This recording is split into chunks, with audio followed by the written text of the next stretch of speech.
طرف سے ہم پر 5 نمازیں وہ فرض کی گئی ہیں۔ اس کی تفصیلات آپ حضرات کو معلوم ہیں کہ ظہر کی کتنے فرض ہیں، کتنی سنتیں ہیں، کتنے نوافل ہیں اور کتنے واجبات ہیں۔ عشاء کے اندر کتنی نمازیں ہیں، اپنی کتنی رکعتیں ہیں۔ اس کے علاوہ بھی بہت ساری نمازیں ہیں جن کے بارے میں کچھ حضرات کو معلوم ہے اور کچھ کو معلوم نہیں ہے۔ سب سے پہلے جو نماز ہے، نبی کریم صلی اللہ علیہ وسلم نے ارشاد فرمایا جب بھی کوئی شخص مسجد میں آئے تو وہ اس وقت تک نہ بیٹھے جب تک وہ 2 رکعت نماز تحیۃ المسجد کے نہ پڑھ لے۔ اور یہ کہا گیا کہ یہ مسجد کا حق ہے۔ اور فقہا نے کہا کہ جو شخص مسجد کے اندر آتا ہے وہ کس وجہ سے آتا ہے؟ نماز ادا کرنے کے لیے۔ ایک آدمی مسجد میں آیا اور آ کر بیٹھ گیا تو وہ اس نے مسجد کے اس کا تقاضا جو ہے، جو مسجد کے لیے نماز کے لیے آیا تھا، اس نے وہ تقاضا پورا نہیں کیا۔ تو نبی پاک صلی اللہ علیہ وسلم اس کا بڑا اہتمام فرماتے تھے، اور صحابہ کرام کو بھی اگر کوئی شخص آتا اور آ کر بیٹھتا چاہے تو آپ فرماتے کھڑے ہو جاؤ، پہلے 2 رکعت نماز مسجد کی تحیۃ المسجد کی ادا کرو۔ اس کے علاوہ جو نماز ہے وہ ہے تحیۃ الوضو کی نماز۔ تحیۃ الوضو، جس شخص نے میں وضو کیا ہے تو ایسا وقت نہ ہو، یعنی عصر کے بعد نماز پڑھ لی، اس کے بعد کسی نے وضو کیا ہے تو اب 2 تحیۃ الوضو کے نہ پڑھیں، کیونکہ یہ وہ وقت نہیں ہے نوافل پڑھنے کا۔ لیکن اس کے علاوہ ظہر سے پہلے، اپنا عشاء سے پہلے، فجر سے پہلے اگر کسی نے وضو کیا ہے یا دن کو کسی وقت کیا ہے اور ایسا وقت نہیں ہے کہ جس میں نوافل پڑھنے منع ہوں، تو اس کو تحیۃ الوضو کے 2 نفل جو ہیں وہ ادا کرنے چاہیے۔ اور اس کی بڑی فضیلت ہے۔ نبی پاک صلی اللہ علیہ وسلم نے فرمایا کہ میں نے خواب کے اندر دیکھا ہے حضرت بلال کو کہ وہ مجھ سے، میں دیکھا کہ جنت کے اندر میرے آگے آگے کسی کے چلنے کی آواز آ رہی ہے، آہٹ آ رہی ہے۔ جب میں نے دیکھا تو پوچھا کہ یہ کون ہے؟ تو نے کہا یہ بلال ہے، آپ کے جو غلام ہیں یہ حضرت بلال رضی اللہ تعالیٰ عنہ۔ نبی پاک صلی اللہ علیہ وسلم نے حضرت بلال کو بلا کر پوچھا کہ آج میں نے یہ بڑی عجیب بات دیکھی ہے کہ میں نے جنت کے اندر اپنے آگے آگے تجھے چلتے ہوئے دیکھا، تمہارا کون سا عمل ہے جس وجہ سے تم اتنے اللہ تعالیٰ کے قریب ہو گئے اور متقرب ہو گئے ہو؟ تو انہوں نے کہا یا رسول اللہ صلی اللہ علیہ وسلم کوئی خاص بات نہیں ہے، لیکن یہ میرا ایک معمول ہے کہ میں جب بھی وضو کرتا ہوں تو میں 2 رکعت نماز تحیۃ الوضو کے پڑھ لیتا ہوں۔ تو یہ جو نوافل ہیں یہ اللہ کے تقرب کا ذریعہ ہے، اللہ کی نزدیکی کا ذریعہ۔ اس کے علاوہ جو تیسری نماز ہے وہ ہے تہجد کی نماز۔ یہ نماز ہم پر تو 5 نمازیں فرض ہیں، لیکن رسالت مآب صلی اللہ علیہ وسلم پر 6 نمازیں فرض تھیں۔ سورہ مزمل کے اندر اللہ رب العزت فرماتے ہیں یا ایھا المزمل قم اللیل الا قلیلا، اے کملی اوڑھ کر بیٹھنے والے یا لیٹنے والے، قم اللیل کھڑے ہو جائیں رات کو، الا قلیلا تھوڑی دیر، نصفہ آدھی رات کو، او انقص یا اس سے کم، آدھی رات اللہ کے آگے کھڑے ہوں یا اس سے کچھ، اور کھڑے ہو کر ورتل القرآن، اور قرآن کی تلاوت کریں۔ تو نبی پاک صلی اللہ علیہ وسلم پر یہ تہجد کی نماز یہ فرض تھی، ہم پر فرض نہیں ہے۔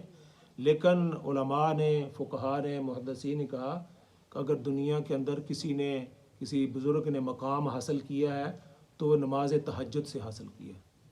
اور نماز تہجد اس کا کون سا وقت ہے؟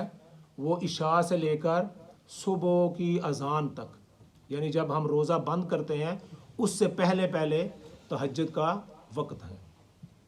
عام دنوں میں تو ہمیں اس کا موقع نہیں ملتا اٹھنے کا، جب اذانیں ہوتی ہیں تو اکثر لوگ اس وقت کھڑے ہوتے ہیں، جب صبح کی اذان ہوتی ہے تو پھر لوگ جو ہے نا وہ نماز کے لیے کھڑے ہوتے ہیں۔ اس سے پہلے آدھا گھنٹہ 15 منٹ آدمی پہلا کھڑے ہو جائے اور تہجد کی نماز ادا کرے۔ تہجد کی نبی پاک صلی اللہ علیہ وسلم جو رکعتیں ہیں وہ 8 رکعتیں پڑھا کرتے تھے اور 3 وطر۔ آج کل تو ہم جو ہے نا عشاء کے ساتھ ہی وطر پڑھتے ہیں، لیکن نبی پاک صلی اللہ علیہ وسلم عشاء کے بعد عشاء کی نماز پڑھنے کے بعد 2 رکعتیں پڑھ دیتے تھے، اور وطر جو ہے وہ صبح تہجد کی نماز کے بعد پھر وطر ادا کیا کرتے تھے۔ لیکن آج کل ہمارے لیے یہ سب کے لیے موقع ہے کہ جب ہم روزے کے لیے سحری کے لیے اٹھتے ہیں، اور ظاہر بات ہے سحری تو ہر بندے نے کھانی ہے، اس سے پہلے کھڑے ہو کر 8 رکعتیں اگر آدمی پڑھ لے تو اس کا تہجد گزاروں کے اندر اس کا جو ہے نا شمار ہوگا۔ اگر 8 نہیں پڑھ سکتے، تھوڑی سی مشکل لگتی ہیں، تو 4 رکعتیں کم از کم، اس میں 3-4 منٹ لگیں گے، 2 رکعتیں پڑھتے ہوئے 2 منٹ لگیں گے، پھر 4 رکعتیں 4 منٹ 4-5 منٹ میں آپ کی تہجد کی نماز ہو، تو کم از کم 4 رکعتوں سے شروع کر لیں، پھر اس کے بعد 6 پڑھ لیں، پھر 8 پڑھ لیں۔ لیکن یہ صبح کا موقع ہے کہ اس وقت ہم تہجد کی نماز کو ادا کریں۔ اس کے علاوہ ایک نماز ہے، وہ اوابین کی نماز ہے۔ مغرب کے نماز نبی پاک صلی اللہ علیہ وسلم سے یہ ثابت ہے کہ آپ صلی اللہ علیہ وسلم 6 رکعتیں اس وقت بھی ادا کیا کرتے تھے۔ نماز مغرب کے بعد 2 رکعتیں اور اس کے بعد پھر 4 رکعتیں پڑھ لے تو یہ 6 رکعتیں ہو جائیں گی۔ کئی حضرات نے کہا 2 سنتیں اس کے بعد 6 رکعتیں ہیں، لیکن اگر دو یہ سنتے ہوں اور 4 2 کر کے تو یہ 6 رکعتیں ہو جائیں گی۔ اس کے علاوہ ایک نماز ہے چاشت کی نماز۔ چاشت کی نماز ہوتی ہے کہ صبح ایک اس سے پہلے نماز ہے اشراق کی نماز، اس کی بھی 2 رکعتیں ہیں۔ جب سورج نکل آئے اور سورج نکلنے میں 20 منٹ کے بعد آدمی 2 رکعتیں نماز اشراق کی پڑھ لے، اس کے بھی بڑا فوائد ہیں۔ اور اس کے بعد 12 بجے سے پہلے 11 بجے 11:30 بجے چاشت کی نماز ہے، اس کی بھی 4 رکعتیں ہیں، یہ بھی اس کے پڑھنے کا بھی بڑا ثواب ہے۔ اس کے علاوہ جو میرا موضوع ہے آج کی، اور بھائی شراز صاحب نے کل اس کا ذکر کیا، نبی پاک صلی اللہ علیہ وسلم نے اپنے چچا حضرت عباس رضی اللہ تعالیٰ عنہ کو ایک مرتبہ کہا، اے عباس میں آپ کو کوئی چیز عطیہ کروں، آپ کو میں کوئی بخشش کروں؟ تو انہوں نے کہا یا رسول اللہ ضرور کیجیے۔ آپ صلی اللہ علیہ وسلم نے فرمایا کہ تم ایسے کرو کہ صلاۃ التسبیح جو ہے نا وہ پڑھ لیا کرو۔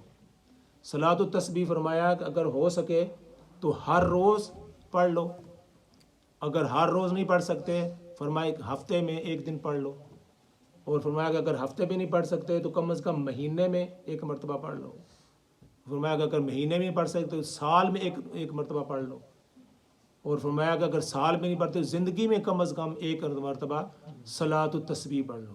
تو صلاۃ التسبیح کون سی ہے؟ اس کی 4 رکعتیں ہیں۔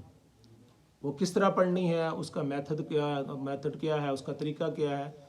سب سے پہلے آدمی کھڑا ہو صلاۃ التسبیح کی نیت سے، اللہ اکبر کہہ کے 4 رکعتوں کی نیت کر کے کھڑا ہو، اور اس کے بعد سبحانک اللہ و بحمدک یہ پڑھ کے، اور اس کے بعد اپنا سورہ فاتحہ پڑھ لے، اور اس کے بعد 15 مرتبہ سبحان اللہ والحمد للہ ولا الہ الا اللہ واللہ اکبر، یہاں تک بھی پڑھ سکتے ہیں، ولا حول ولا قوت الا باللہ العظیم اگر پڑھنا چاہیں، لیکن یہاں تک بھی ثابت ہے سبحان اللہ والحمد للہ ولا الہ الا اللہ واللہ اکبر۔ اور یہ اپنی جو انگلیاں ہیں اس پر وہ آدمی زبان سے نہ بولے کہ 1 یا 2 یا 3، صرف یہ جب یہاں تک گن لے گا تو یہ 15 ہو جائیں گی، ایسے گنتا جائے سبحان اللہ والحمد للہ ولا الہ، ایسے ہاتھ ایسے باندھے ہوئے، لیکن اپنے ان کو اس طرح گن لے تاکہ پتہ چلے کہ کتنی ہوگی۔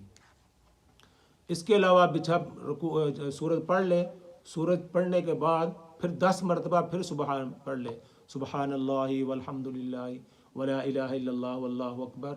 پھر اسی طرح جب رکوع کے اندر جائے، اس رکوع کے اندر پہلے سبحان ربی العظیم پڑھے 3 دفعہ، اس کے بعد پھر 10 مرتبہ یہی پڑھے سبحان اللہ والحمد للہ ولا الہ الا اللہ واللہ اکبر، 10 مرتبہ رکوع کے اندر پڑھے۔ پھر رکوع سے اٹھنے کے بعد دوبارہ سمیع اللہ لمن حمدہ کہہ کے قومے کے اندر پھر سبحان اللہ 10 مرتبہ اس وقت پڑھے۔